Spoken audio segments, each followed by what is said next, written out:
Hey everyone, welcome back to Crime Weekly News. I'm Derek Levasseur. And I'm Stephanie Harlow. And this is a more positive update to a case. Well, I guess I shouldn't say positive because it's never going to be a good update, but we like to see accountability. We like to see justice for some of the victims that we cover. And if you guys remember, we covered the Brittanee Drexel case a while ago.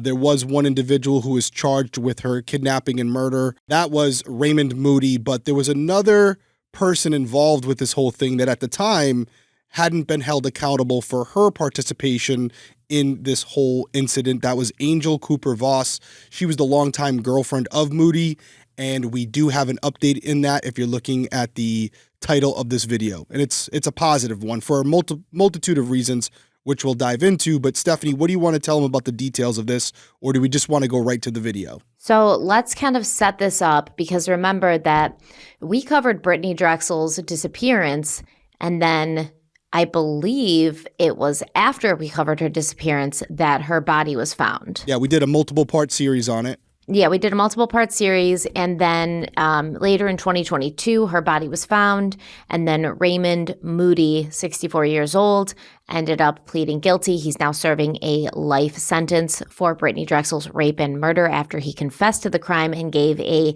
recent detailed account of another person's involvement. He did a jailhouse interview, and he basically was like, hey, my girlfriend at the time, Angel Cooper Vause, she was involved. So what happened is Moody and Voss kidnapped Drexel. They lured her into their SUV as Brittanee was walking back to her hotel that she was sharing with her friends on April 25th, 2009. They then drove her to a campsite near Moody's home in Georgetown, which was miles away. We talked about that.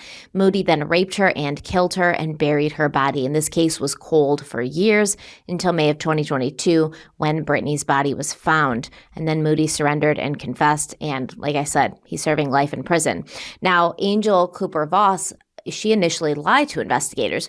She told them that Brittanee had willingly joined them. She said they were going to do some weed and coke, and that's not true. The authorities are saying Brittanee Drexel was abducted under false pretenses, but Angel Voss also lied about saying that she left her boyfriend Raymond and Brittanee Drexel at a boat landing near Georgetown.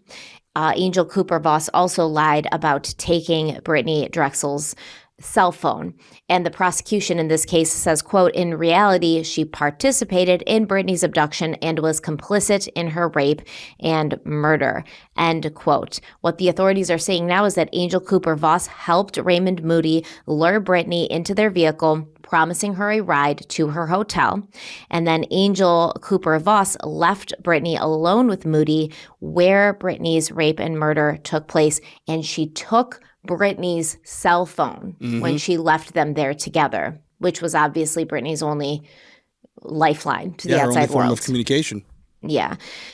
And so that's kind of where we're at now. This woman, Angel Cooper Vause, which it's great to see that they're actually doing something about this, right? Because so often accomplices sort of fade to black. They fade into the distance. But because Angel Cooper Vause initially lied to the FBI about a lot of key facts in the statements she made after her boyfriend's arrest, a judge sentenced her to 18 years in prison, which is great. She's going to get 18 years in prison. She's already 57 years old. And, you know, the prosecution's basically like, yeah, by the time she gets out, she'll be in her mid to late 70s. We think this is a good sentence.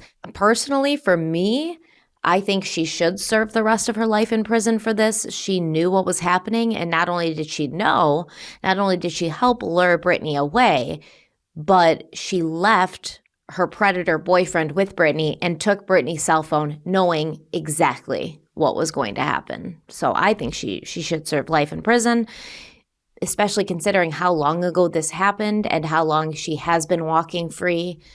But what do you think? I will give my opinions. Let's play the video from Live 5 News because it kind of gives you the overview. You can see it directly from the news station that's covering it there. There's also some shots of Angel and also Brittanee's family as well. Here, we'll just play that quick and we'll come right back. One case years in the making finally ends with both people involved in the kidnapping, rape, and murder of a 17-year-old spring breaker now behind bars. Today, a judge sentenced the longtime girlfriend of the man convicted of killing Brittanee Drexel in 2009. Angel Voss sentenced to 18 years in prison for lying to the FBI in that case. Our Emily Johnson joins us live from downtown Charleston after being inside of the courtroom. Emily, did Voss say anything at all to the victims?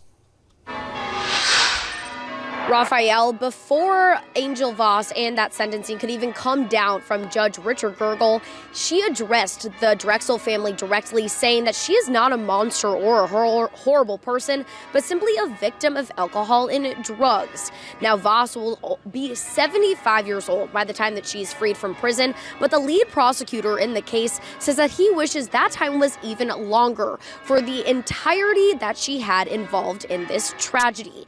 Now, Voss's boyfriend, Raymond Moody, confessed to raping and killing Drexel after he said he and Voss picked her up and brought her to a campsite in Georgetown County.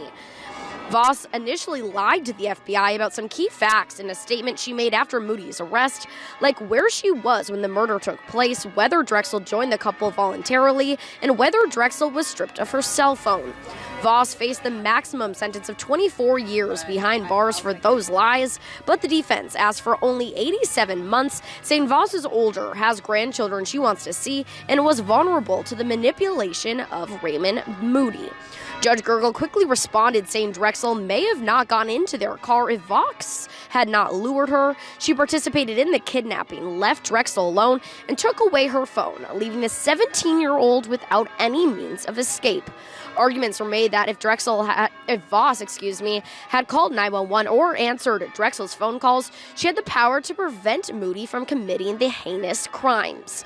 5 family members of Drexel's family directly addressed Voss, saying that she has held the secret of their daughter's death for years. Drexel's mother says that she hopes Voss endures a long and painful death. She was involved with Brittanee's kidnapping. She was involved, and I still believe she was involved in the rape and murder of my daughter. What they did was very horrible. I'm glad Judge Gergel gave her the sentence that he did. She deserves to be behind bars. Although Voss is only criminally charged with lying to federal agents, Drexel's mother says that she now plans to go to the Myrtle Beach police chief and ask for more charges to be added, such as kidnapping. Reporting live in downtown Charleston, Emily Johnson, Live 5 News. Yeah, so I agree with you. I mean, this is an extreme case here. I do think there's ramifications for the entire justice system that can come from this, where if just on the surface, right, let's just separate ourselves from this specific case for a second, because again, this is a lot more than just impeding the investigation or obstructing the investigation, right? Even in that case, I feel there has to be penalty, because we want this to serve as a deterrent for future cases where if there's a girlfriend or a boyfriend or a sister or a brother or a mother friend, or a father anything, who decides whatever they can conjure up in their own brain that they can justify why they're helping their significant other or someone they care about avoid apprehension, you have to understand that you can be held criminally liable as well. You could lose your freedom as well. You're not going to just walk away from this if it doesn't work out. And this is not a good example of that, because Angel Voss was much more involved, which we'll get into in a second. But on the surface, I like when these things go public, because this isn't the only case where this happens. Many investigations over the years, and I haven't even worked cases to this extreme, where you go in there and everyone's just dumb and can't remember anything, right? They know exactly what happened, but they're not going to help you. And frankly, unless you can prove beyond a reasonable doubt, which I understand, they're not going to be held liable for anything, even if you do solve the case later and you know that they impeded the entire investigation, which would have been solved much faster if they had assisted. With this case, I do agree with what the prosecution is saying here. And if you watch that clip, you saw it as well, where basically there's a world where if not for Angel Voss, none of this happens, because we'll never know for certain, but there's a real possibility, and I personally believe this is the case, where Brittanee sees a woman with Moody and her guard is let down a little bit, thinking, okay, you know what? He's obviously not into me. He's got his girlfriend. This is going to be fine. Whatever pretenses they had set up. And so it may have lowered her guard, and Voss may have contributed to Brittanee going with them in the first place. That's number one. Then you add everything else on top of it as far as taking her phone away, impeding the investigation, obstructing officers during the course of their duties. All of that, I definitely think this woman should spend the rest of her life behind bars. I know the defense put forward an argument. You saw it in the video where they're like, oh, she has grandchildren. She wants to see them.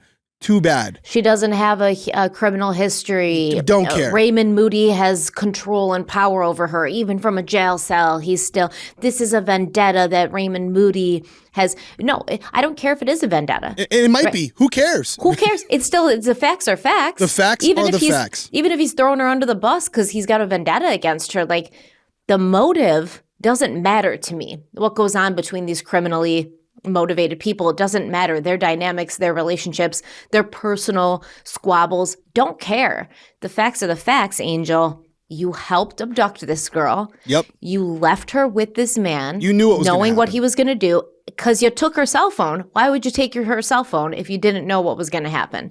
And then all these years never came forward. And all these years never came forward, knowing she was missing, Yep. and you knew exactly what happened. happened. Exactly. And then she says, oh, I'm not a bad person. I just had a drug problem. No.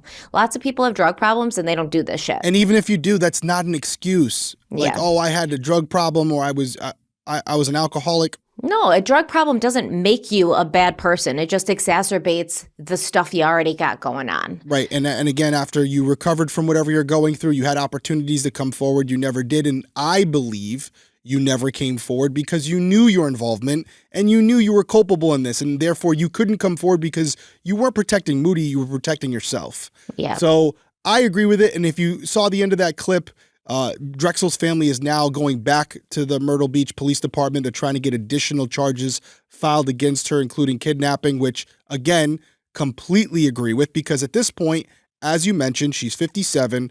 She could do up to 18 years in prison, which will put her at 75. More than likely, she won't do all of that. She'll probably do 85% of it. But that's not enough. That's not enough. Eye for an eye. I'm a firm believer of it. You took a life. You got to give up a life, and it's going to be yours.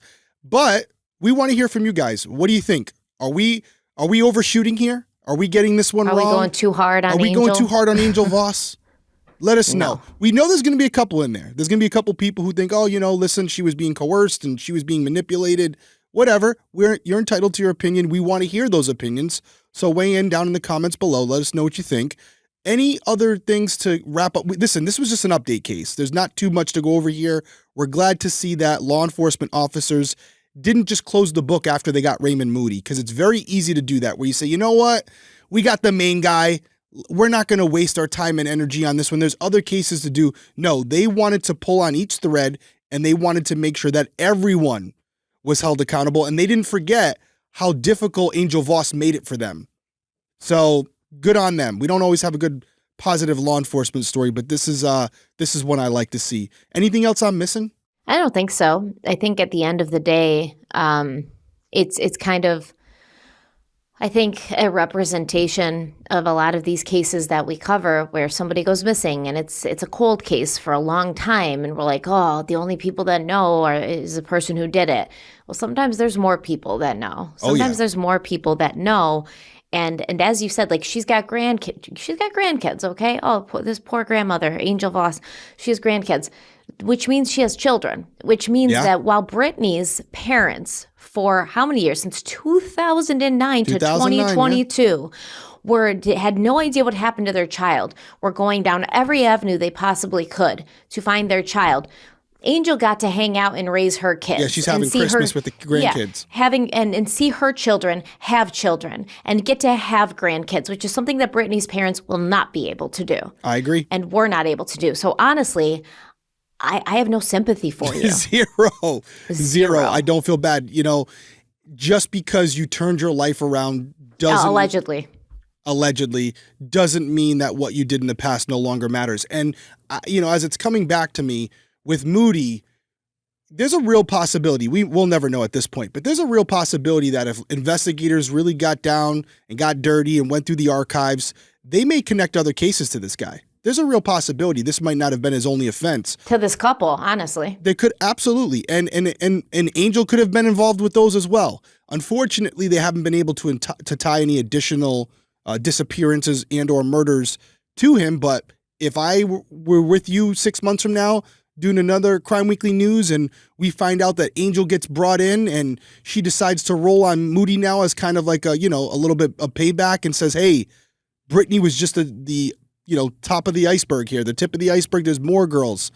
I wouldn't be shocked. Would you? No, but I will say she probably won't do that because she's probably implicated in Yeah, those. that's true too. As well, because they keep saying long time girlfriend. Okay, long time, which means after Brittanee, these people continued a relationship. Angel, explain that. You're not a bad person, but you stay in a relationship, an intimate relationship with somebody that you know did this. You're a bad person. You're just as bad as him, as far as I'm concerned. You are a bad person. Yeah, I completely agree. And if her family has any conscience, I'm sure they would agree as well. If they know what she did, regardless of when it happened or what influence she was under, it's unacceptable. And she deserves to pay for what she did. And at least she's getting something here.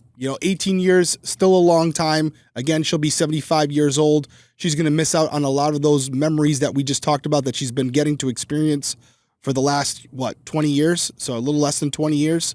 So good on them. Glad they got it done.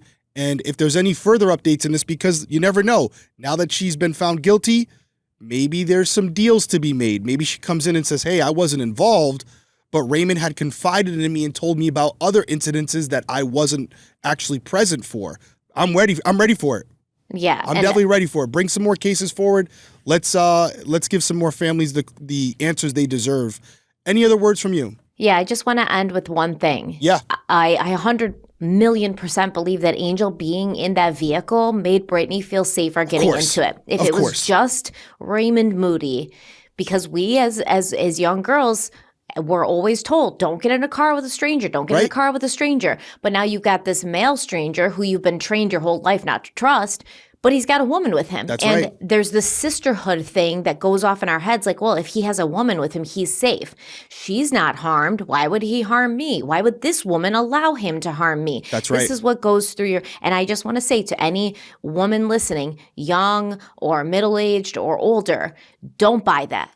Don't buy that, because we've seen many, many times, especially in cases of sex trafficking, things like that. Look at Ghislaine Maxwell, okay? We've seen that these men use women to make other women feel safer. So don't buy that. Don't trust anybody. I don't care what they look like, who they are, what's between their legs. Trust no one. Don't get in the car with anyone. I remember we were talking about the void in Brittanee's case where we were like, well, how would he have grabbed her? How would he have gotten her into the car? Well, this would explain it, right? This would give you the answer to that. There was somebody else in the car. Maybe it was actually Angel who approached her, rolled down the window, said get in. That would give us the answer to what a lot of people had wondered. Yeah, honey, you shouldn't be walking. You shouldn't be. It's not safe out here for young girls walking here in Myrtle Beach. Let us bring you to your hotel. You assholes. I hope they both die in prison. Alrighty. Well, on that note, that's going to do it for us, guys. Please weigh in down in the comments below. Let us know what you think about this case, especially if you watched our series on Brittanee Drexel. If you haven't, go back and check that out. I forgot how many parts we did. I know it was a multiple part series, as they often are. Check it out. Let us know what you think. We will be back later this week with a new case. We're going to be covering the Bear Brook murders. So if you don't know that case, if you do know that case, we're going to be taking a deep dive into it. We will see you later this week. Everyone, check the hat out. Stay safe out there, all right? See you soon. Have a good night. Bye.